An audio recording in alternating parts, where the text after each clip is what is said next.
Binasag na ng mga miyembro ng Philippine Military Academy Alumni Association Incorporated ang kanilang katahimikan sa gitna na rin ng mga isyu ng korupsyon sa Marcos Jr. administration. Si MJ Mondihar sa report. No, we shut down everything. I guess that's what they want. They want the government to cease working. So yung matuloy yung kanilang mga destabilization na ginagawa.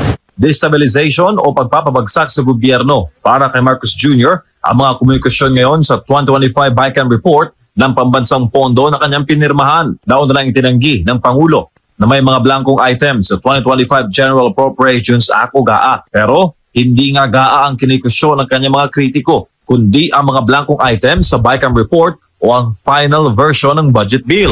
Ilang araw matapos ang komento ni Marcos Jr. ay lumitaw sa isang news forum sa San Juan City ang pamunuan ng Philippine Military Academy Alumni Association Incorporated. Produkto ng natatanging institusyon sa Pilipinas na pinagmumulan ng mga lider at general sa Armed Forces of the Philippines, Philippine National Police at iba pang uniform agencies. Mga dating general at opisyal na hindi na matiis ang grabing korupsyon ng kasalukuyang gobyerno. We voted to remain silent on these issues.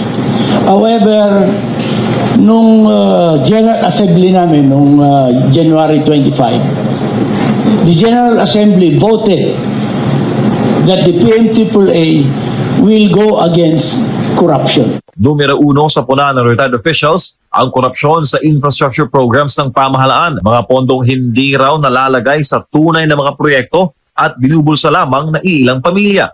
Parang napakasakit na sila nagkokontrol ng budget, sila ang kontrata, sila pa rin ang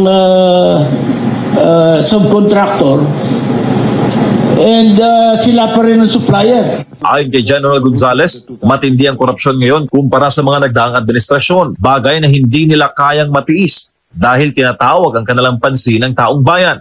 Bulgar na ngayon talagang open. Mahigit sa 11,000 ang mga miyembro ng PMAAA, kasama na ang mga nasa active duty. Patuloy namang magmamasid ang mga kabalyeros at sa takbo ng kasalukuyang gobyerno at kung may pag-asa pa bang madala sa pag-iusap ang mga nakaupo na iwasto ang mga kamalian sa kanilang pamamahala. Pero kung sakaling hindi, alam nyo, lahat naman tao yung patience is their limit. And if they see that the general public is really talagang napuno na, I think you have already experienced it in several occasions. Thank you, sir.